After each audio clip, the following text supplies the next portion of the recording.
Are. Okay, so we're recording, I guess. Okay, yeah, we are recording. So, hi Dan. This is Hi, my friend. Ellen. This is my friend Dan and my acupuncturist of, oh gosh, I think it's like Over years, yeah. 30 something years. Okay. Hard to believe. Yes, so you know, in my journey in positive psychology, I've often wondered how positive psychology kind of like fits in with what I've learned from you, Dan, and what you've and the approach that you've taken in treating me in acupuncture through the NSEV healing and acupuncture model. And it's been kind of rolling around in my head, and I'm really glad that we're getting a chance to Yes. talk about it. Yeah. Yeah. So let's talk about it. So um, so just talk about how what positive psychology means to you and how you think it really. It's interesting. When I first started out in my career in acupuncture, I started the studies in the 80s. But before I got into Chinese medicine and acupuncture and discovered the vessels, which is sort of the root of everything that I do now. I was, let's say, an explorer of all things philosophical and mystical and different traditions. So along a big part of my explorations early on, I came across the works of Abraham Maslow, which was very, very influential, and William James. So these were two like love affairs that I had going on. And I don't know that, although I'm not sure that either of them ever used the word specifically positive psychology, though I think Maslow might have at some point might have thrown that term out in something or other. I remember hearing it. But I remember the first time I heard it, it sort of like rang a bell and sat in the background. As I was starting to evolve my teaching materials in the early 80s and really formulating sort of the model that remains the model that I work with to this day, I came across some of the early works of what is now, I guess, the formal positive psychology movement. And they were dealing with some of the same things in psychology that I was going through in a personal and a professional context at that particular moment in time. Meaning, even within the world of Chinese medicine, it was very pathology based, right. Very what's wrong based. Mm-hmm. And yet I knew within Chinese medicine that it had evolved, from this tradition that was very different than that. I had been exposed to the 5-element or the 5-phase theory, which has different personality types, which really talks about your character strengths and virtues and goals, and has languaging like that.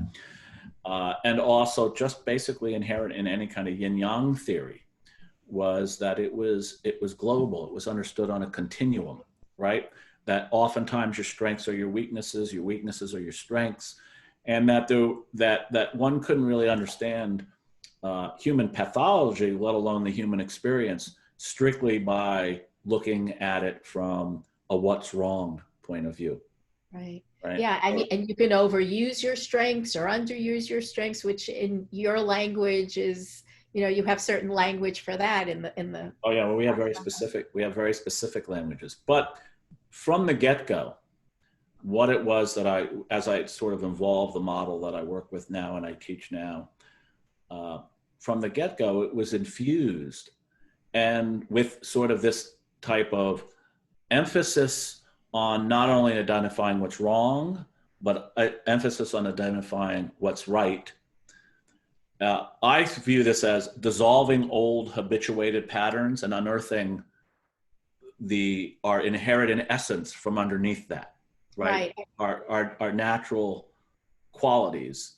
Right, and it's a refocusing, which is what I get really excited about in positive psychology, the taking it from pathologizing to not only identifying what's right, but appreciating what's right. And that whole tradition of appreciative inquiry is what positive psychology is really built around. Right, and it's a very powerful tool. It's a tool that it's not always sort of it's for me, it's not like a black and white distinction. Right. These things blend into each other. Oftentimes, I'll give you an example. I deal with people who have we'll call them old habituated patterns, right? That they're now perceiving and may be detrimental to themselves in some way. And one of the things that we do is we identify whatever that pattern might be, and put it in a context so that it's not such a straight distinction. Hold on just one second.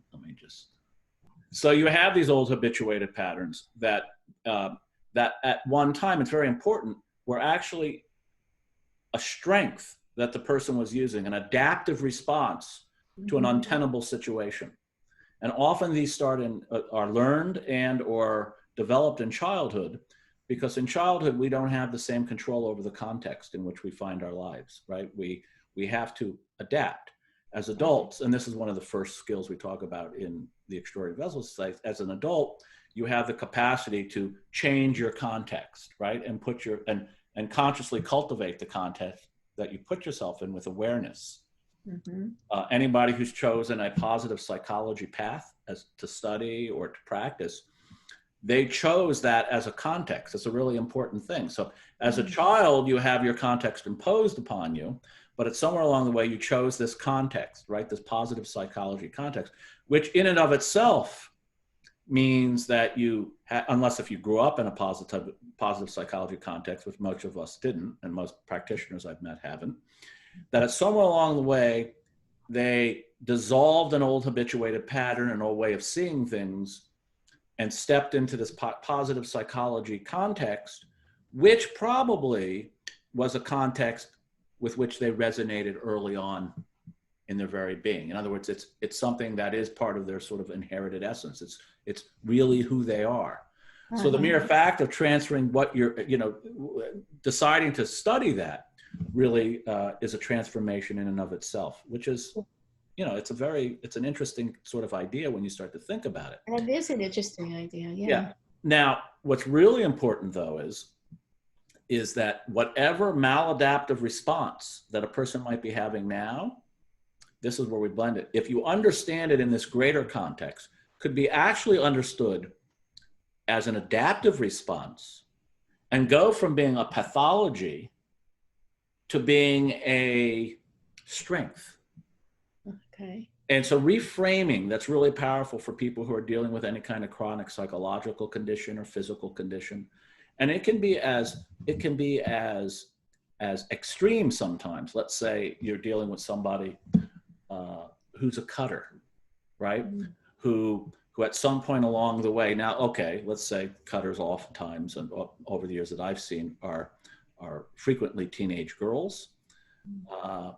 And they're in a situation that they can't change the context, right? Whatever abusive situation or whatever situation's going on. So their creative adaptation to that situation is to actually cut themselves. In other words, they're actually releasing pressure. Now, from an acupuncture standpoint, we can actually understand this. And over the years, and we've gone pretty intense right from the get-go, but I wanted to use an example that was extreme, right? Yeah, that's intense. Now, that's become pathologized for them. Don't do this, the cutting is bad. Where they're not actually looking at the context in which this was created.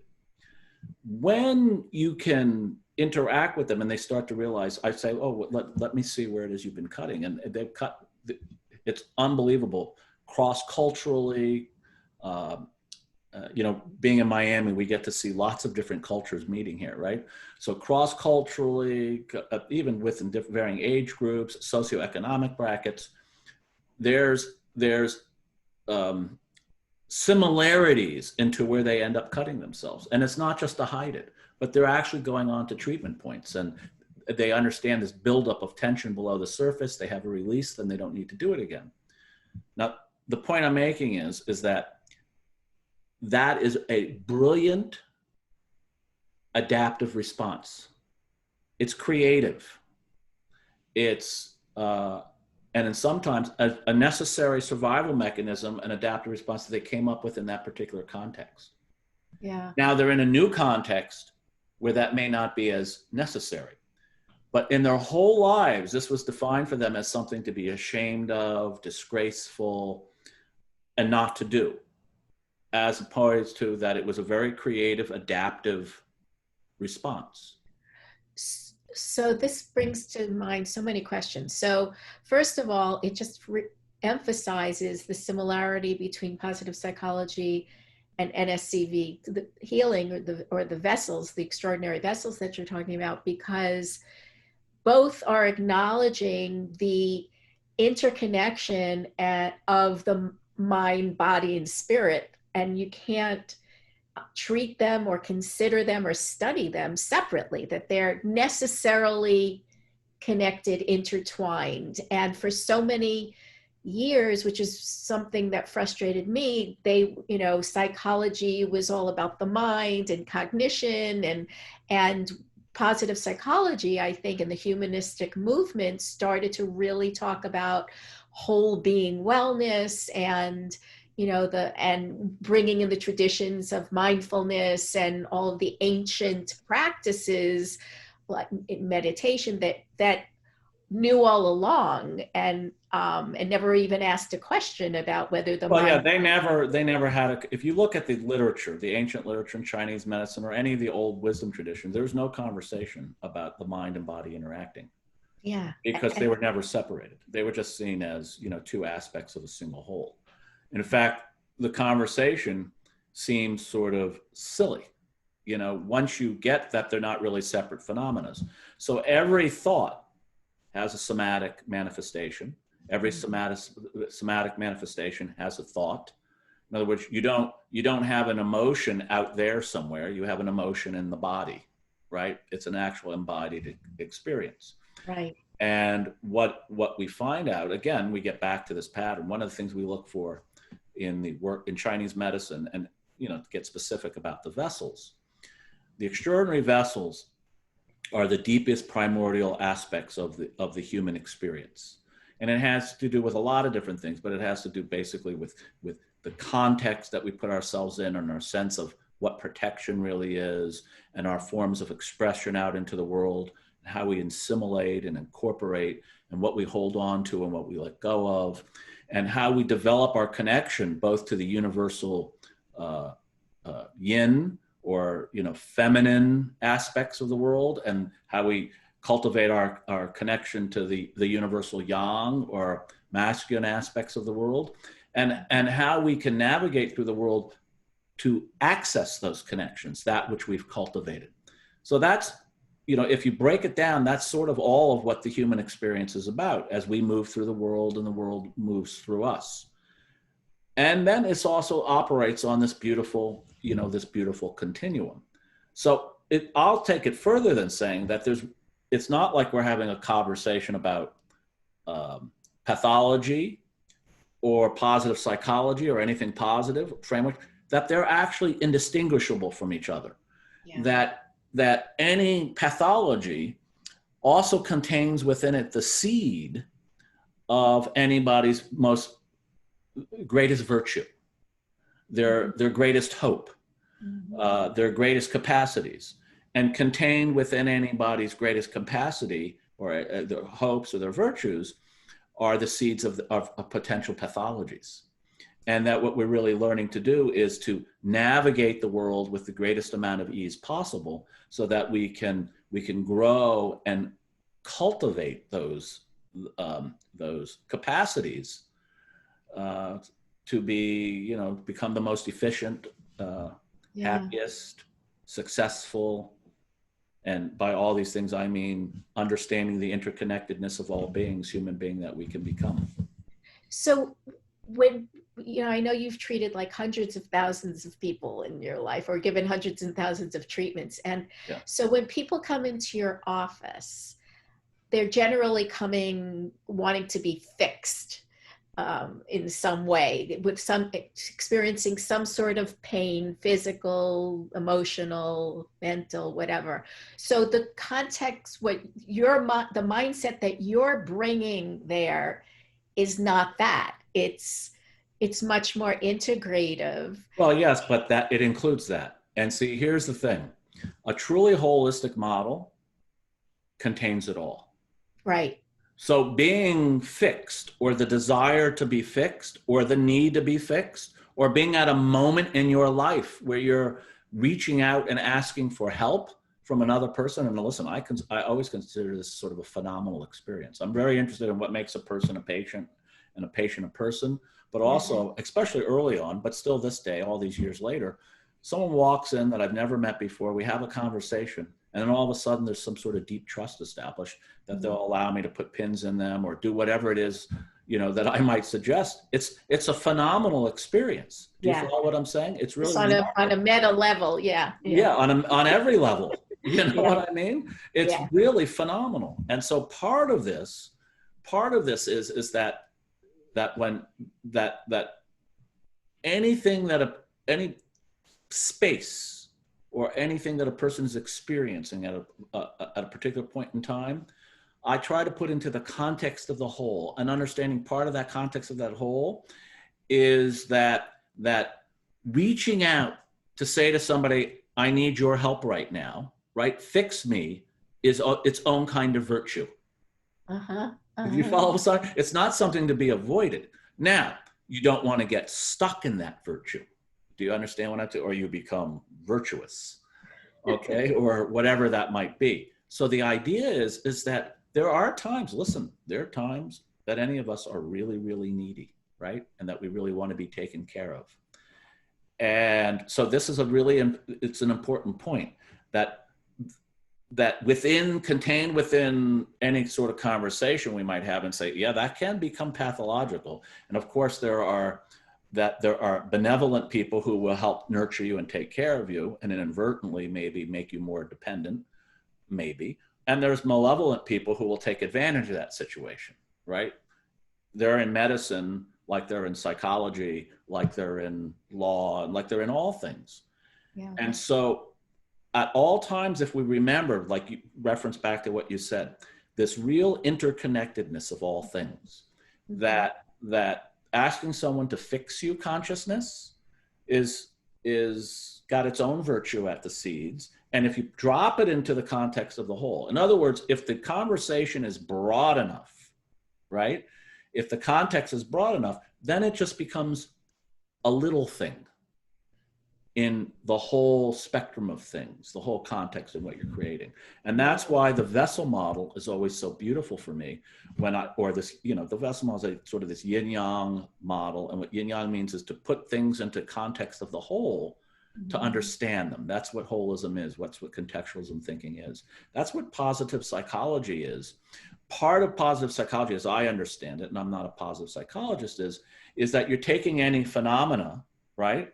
And you're trying to create a new context for it. It's not a reframing, because reframing comes after is something different. Reframing has sort of intent. It's actually more integrated, more integral.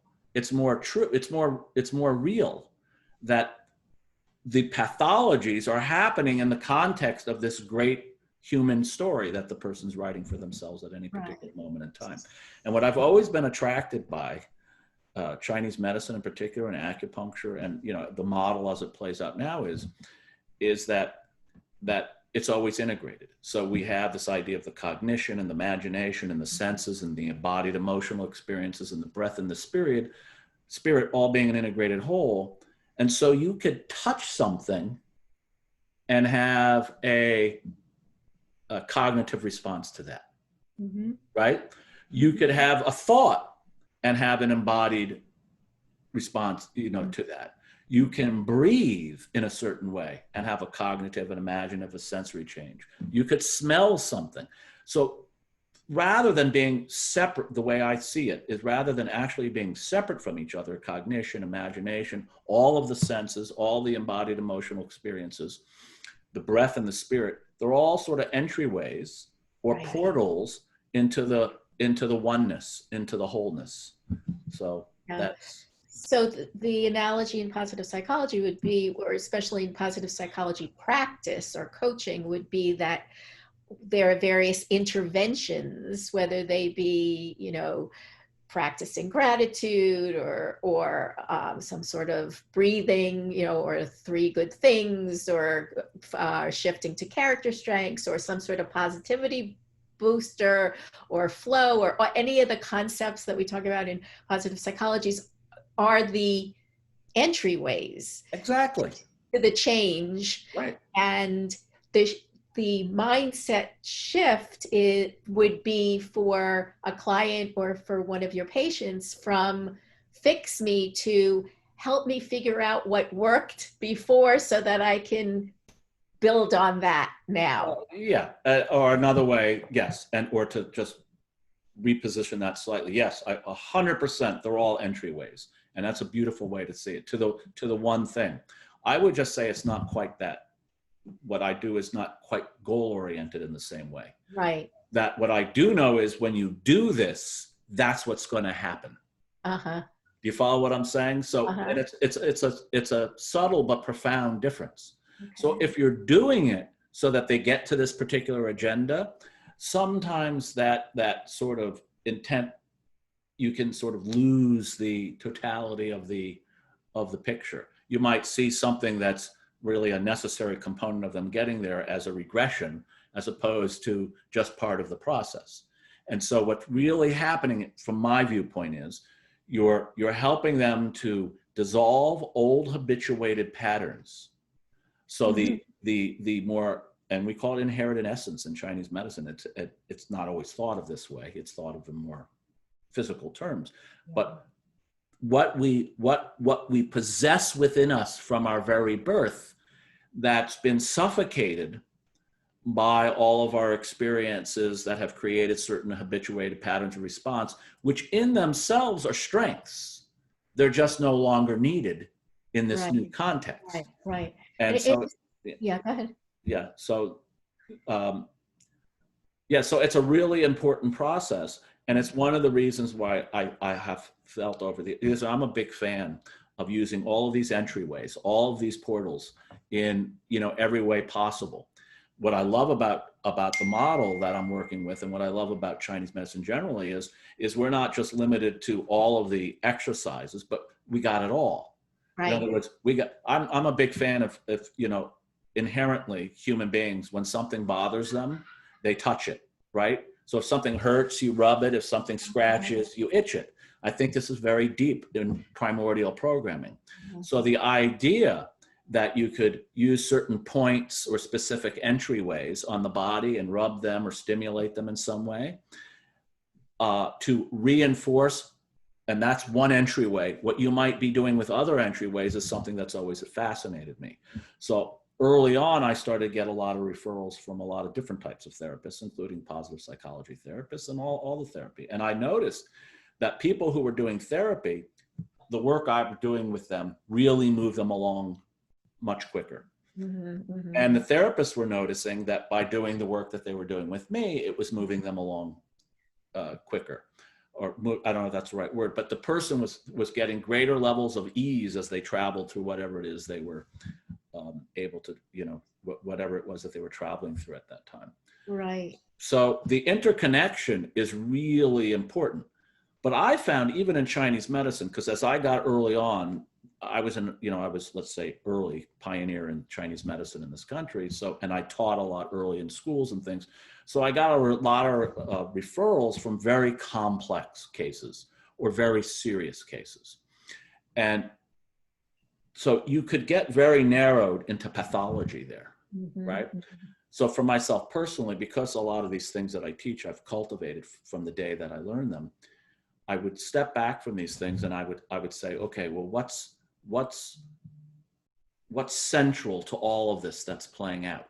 And at first, for the first few years, even though I had this bent towards the other thing, when someone was really sick or really suffering, I would really get distracted by the pathology. But as I worked with it more, I fell more and more and more into helping the person identify, even within the pathologies, the strengths that it was revealing within themselves the essential qualities that they contain within themselves to move through the world with the greatest amount of grace possible.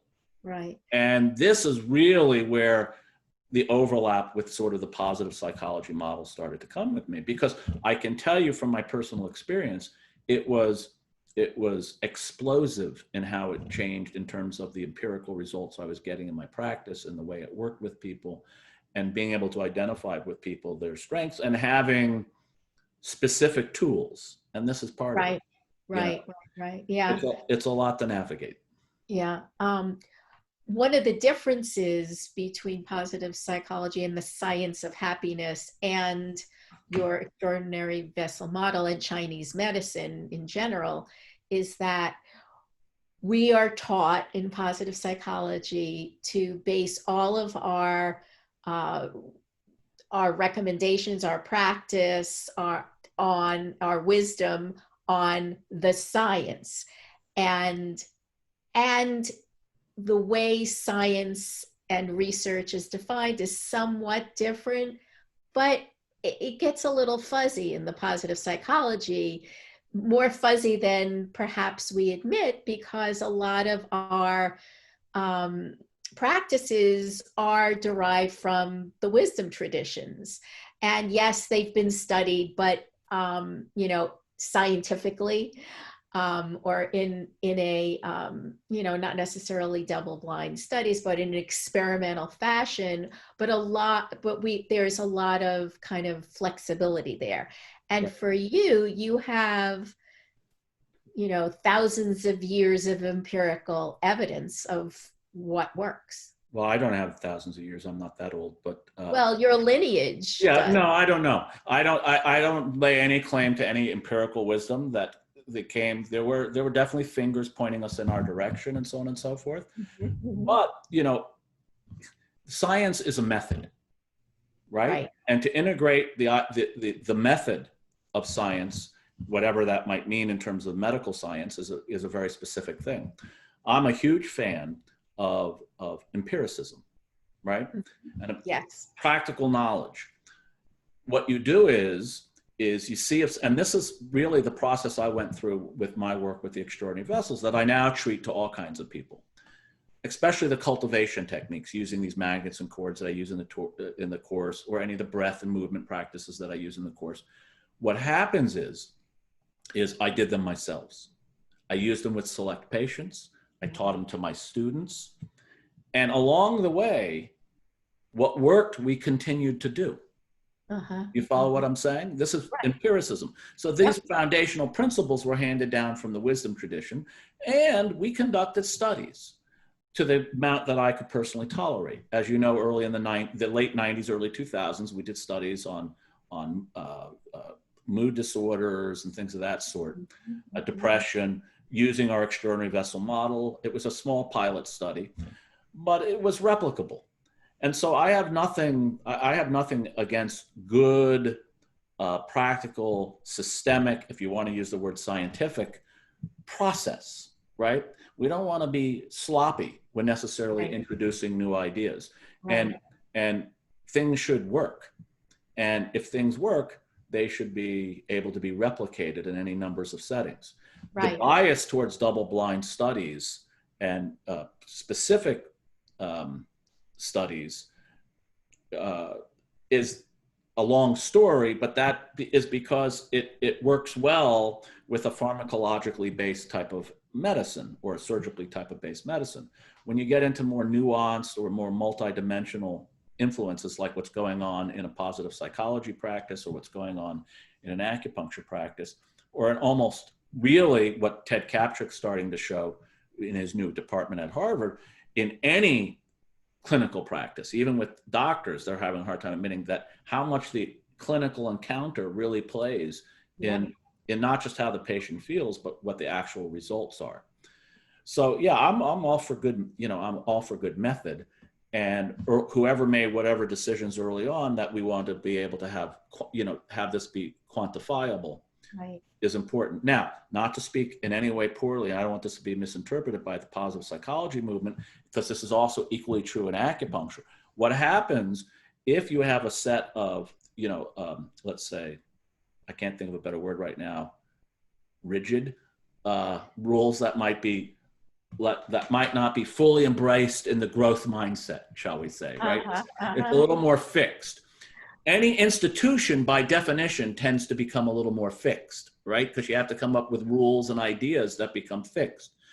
But something like positive psychology, which is really promoting the growth mindset, right? Yes, yes, And something like, I believe, Chinese medicine at its essence that really promotes the growth mindset, then what's going to end up happening is the practitioners within that are going to then start to seek out other things, right? hmm To round out and to supplement. And this is not a bad thing. This is a good thing. So I find that a lot of acupuncturists are seeking out other tools. I have right, lots of therapists, and I mean, part of our conversation is to share with your community what it is I do, because I really feel that this model can right. help, right? And right. And as practitioners, we're all about positive change, drying up old habits and creating new positive habits or transforming them.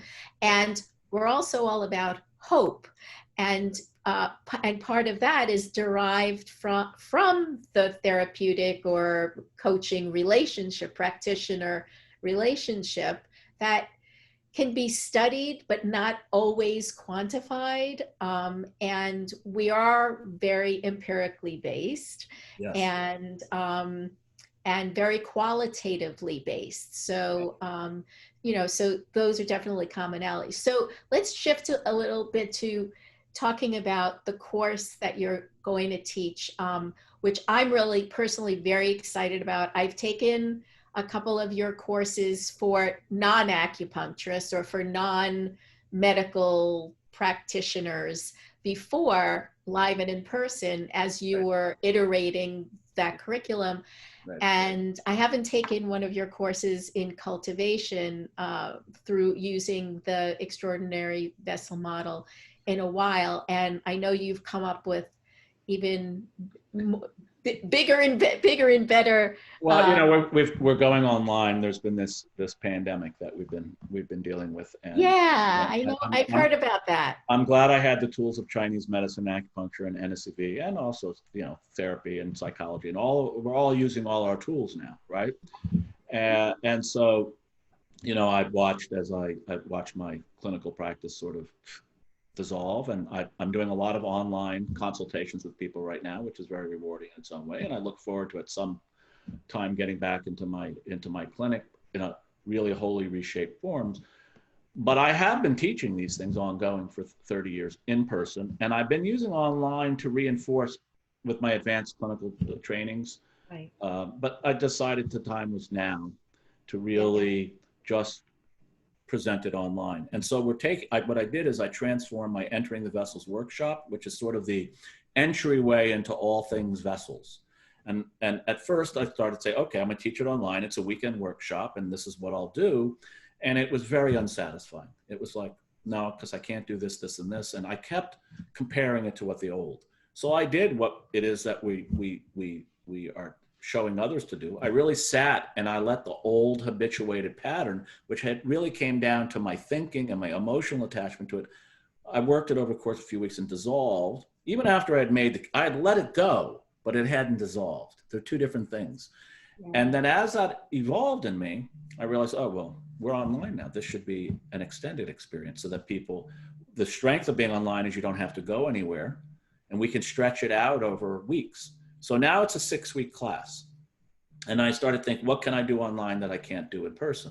So it's going to be, like a couple hours sessions that can be recorded. So if you can't be there live, you can watch it. We're going to have a live question and answer once a week for the session itself. That will also be recorded if you can't make it live. And I have something we're starting called the Cultivation Club, where once a week we're going to do an hour-long practice of whatever else, what we might be learning in the other things.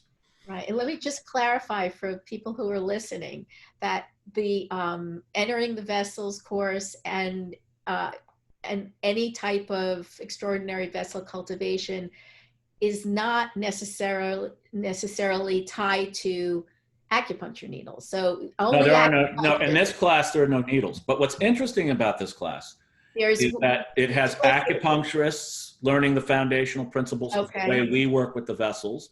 And when I first started teaching this in person, it was to acupuncturists.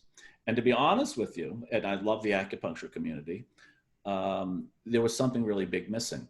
And along the way, I had some patients who were other practitioners, specifically therapists, who said, "Is there any way we can sit on it?" And some body workers. I said, "Sure, sit in on it." And the dialogue got better immediately.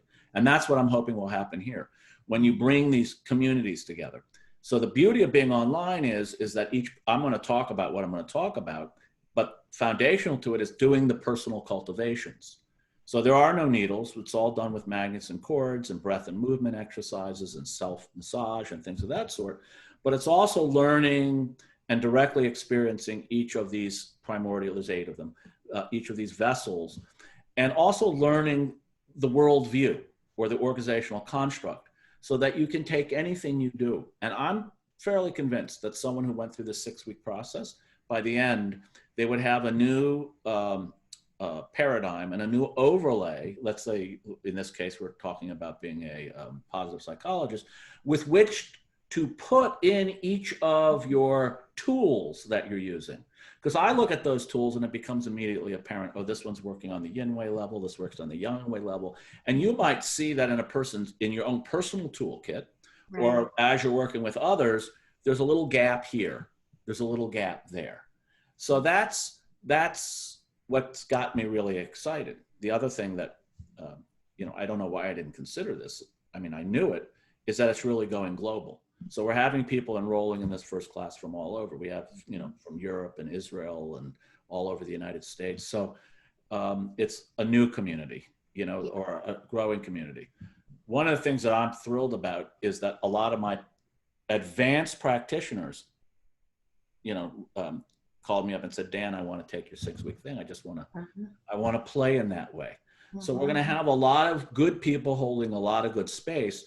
And honestly, I mean, this is what we're doing now, so we want it to be successful, like we want things to be successful. But for me, part of it is the more integrated, the more, communities we gather into this, the more we can play with these materials in a way that's going to be really personally productive for people and professionally productive.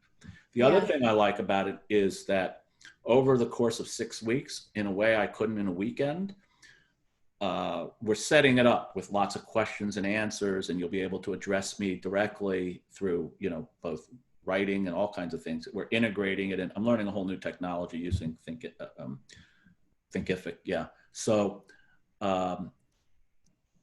it's going to be actually a slightly more sort of personalized experience. I might want to help each person get out of it what they can get out of it.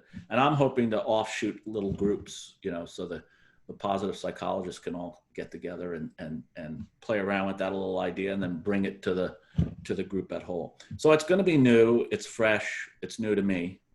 So we'll. No, it's terrific. And as you know, based on having been your patient for so many years, your friend and your student, I've been practicing the cultivation with the magnets and the cords pretty regularly for the past few years.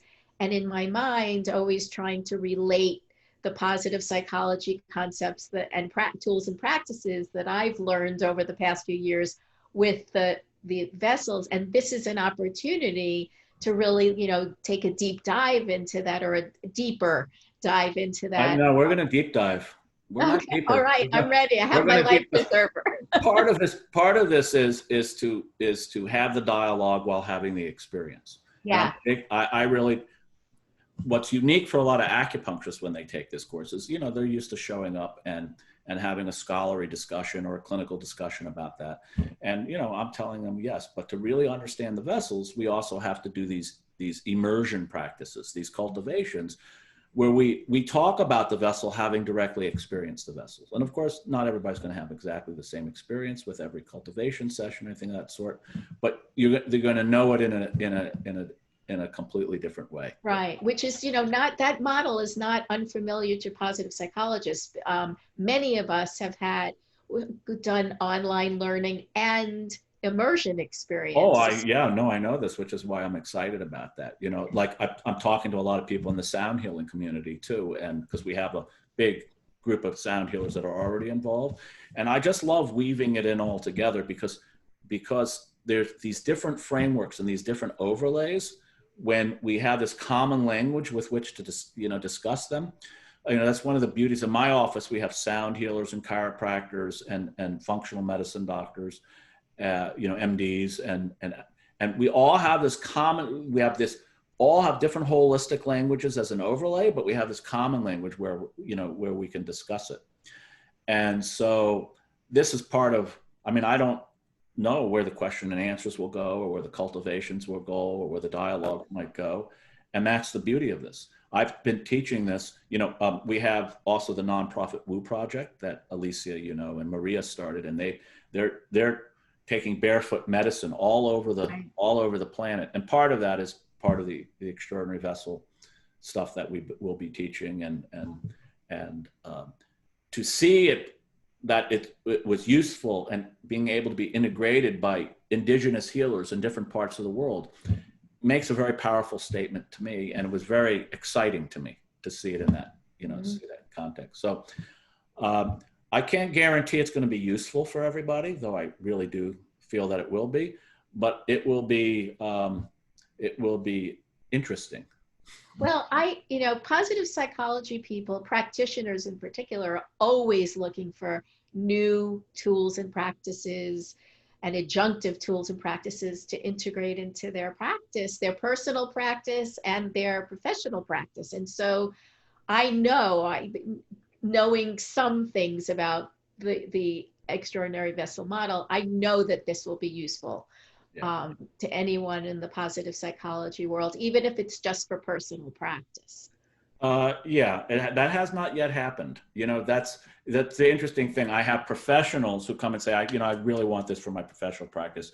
I'm going to tolerate the personal stuff, and their personal life transforms. And then I have people who are coming in and think, I'm just doing this on a personal basis, and the next thing you know, they're have a whole professional transformation because you know, they're interconnected, right? Right, exactly. And so there really is no separation, and so I can't teach them as if they're separate. And so I Right. know we're really in resonance with the positive psychology community. And there are, you know, all the positive psychologists that I've met, you included, you're a curious, fun bunch, right? Yes, that is true. And you know, I have this concept I call serious play, Uh-huh. and that's what you know, Yeah. what Yeah. we're gonna. Great. I mean, our tradition teaches us to find joy and cultivate happiness. So, I mean, how could we lose? I don't know, I but don't know. who knows? But Who anyway, knows? Okay. already I got to talk to you for, you know, this conversation, which we've buzzed around the edges of for many years, and now we got to have it in a deeper way. So that was fun. A lot of fun and so much more to talk about that I hope we get to talk about Let's in do the this again course. soon and focus on hope. Yes, I would like to talk definitely. about extraordinary vessels and hope, and positive psychology and hope. We can have a focused conversation. Great. And then I'd like to do another one focused on compassion and resilience, which is something I'm Okay. giving a talk on and Awesome. working through. Yeah. Awesome. So yeah, we call it adapting, right? And moving through the world with ease. And inherent in that process is resilience, right? Absolutely. And cultivation. So and cultivation. Dan, thank you for this wonderful conversation, Thank you. and we'll talk soon. Okay. All right. Bye. Bye. See you in the course.